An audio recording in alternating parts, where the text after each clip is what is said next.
स्कुलको विद्यार्थीलाई लिएर घरमा विद्यार्थी त्यहाँ खाना राम्रो छ त आम्दानी भने फेरि हामी यसो उमेर गएको 40को निरहेर त्यसको महत्त्व सुनिराखेको भने विद्यार्थीलाई त्यति अलि वास्ता नहुने भयो सुनि त भयो नि रेकर्ड किन गर्नु होइन थोरै त के हुन्छ भिडियो बनाउनु यता भगवान् खिच्न मिल्दैन भगवान् खिच्न तपाईँको मात्रै छ तपाईँको मात्रै बनाऊँ त्यसपछि यसको महत्त्वको बारेमा अहिले हामी रु क्षेत्र रिडीको ऋषिकेश मन्दिरमा छौँ हामीसँग पण्डित युवा पण्डित हुनुहुन्छ हजुरको शुभ नाम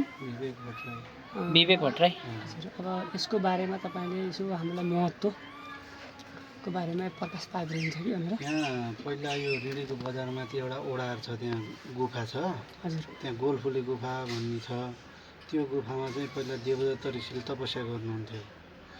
अनि उहाँको तपस्या 10,000 वर्ष तपस्या गरिसकेपछि त्रेतायुगको कुरो हो यो हजुर इन्द्रको आसन चाहिँ डगमगायो हजुर अनि इन्द्रले चाहिँ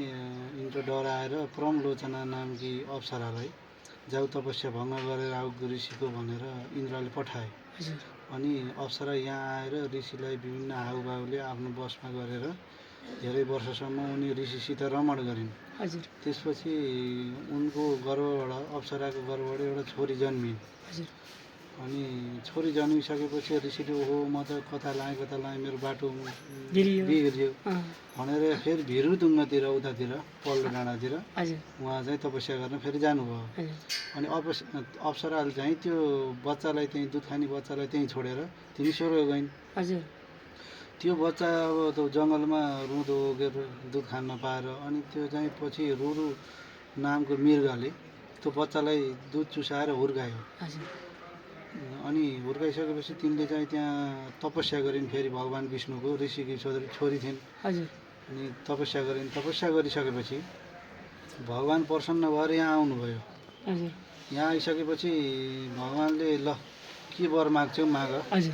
भनेर भन्दाखेरि उनले चाहिँ यही हजुरको जुन स्वरूपको दर्शन दिनुभएको छ यही स्वरूपको चाहिँ मैले जीवनभर सेवा गरेर नपाऊँ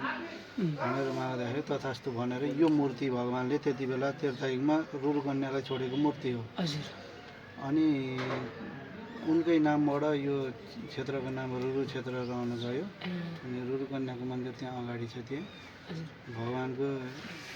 विग्रह साक्षात् स्वरूप चाहिँ यहाँ हुनुहुन्छ अब यो नेपालको 4 धाम मध्येको एक धाम हो हजुर यो अब साधनाको दृष्टिले अनि यहाँ तपाईँको गण्डकी स्नान गरेर भगवान्को दर्शन गरिसकेपछि चाहिँ मोक्ष मार्गको बाटो खुल्छ ढोका खुल्छ भन्ने पुराणहरूमा उल्लेख छ र यो क्षेत्रको चाहिँ वर्णन चाहिँ बारा पुराणमा उल्लेख छ यही हो यहाँको महत्त्व हजुरलाई धन्यवाद सबैको भलो होस् कल्याण होस् सबैको आयु चिरञ्जीवी होस् कहिले पनि दुःख नपरोस् सेवा गर्नुपर्छ देवताको सधैँभरि यस्तै मनले चिताएको पुरा होस् पनि भएको होस् हस् नमस्कार है